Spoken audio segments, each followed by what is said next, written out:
one of the ways that you can help with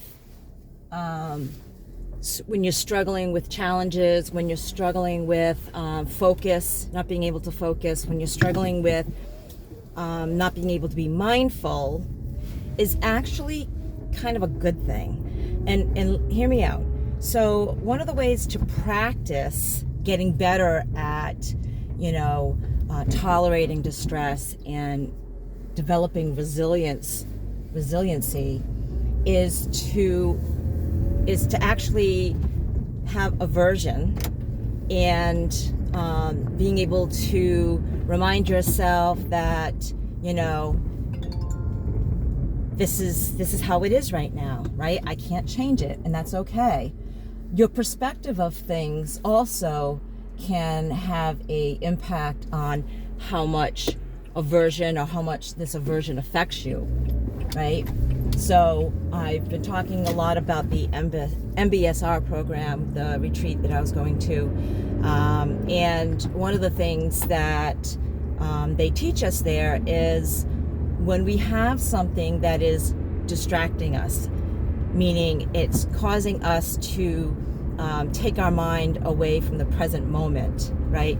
We need to first of all remind ourselves that not to put a story behind it. For example, if we hear a loud noise, right, and maybe it's irritating, or maybe it's reminding us of something, right?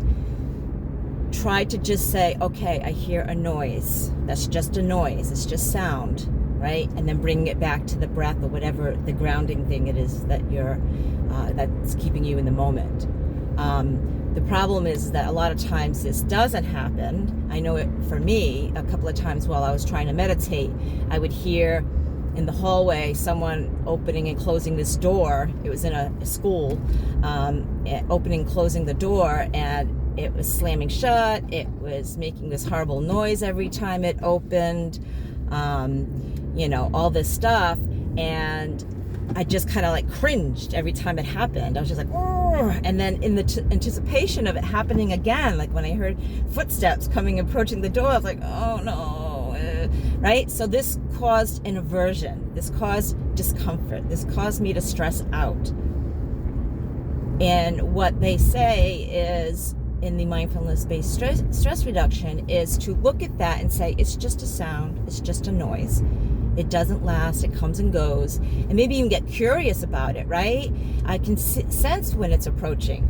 I can sense when it's dissipating, right? And how loud is it? And where in my body do I feel it? Like what makes it so uncomfortable for me, right?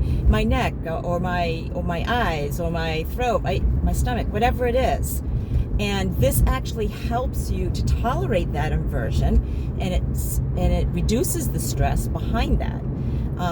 So practicing it in that way will help you apply it in real life terms. When you're under stressful conditions, you can take a deep breath and say, okay, this is just what it is, right? I can get through this. It won't last forever.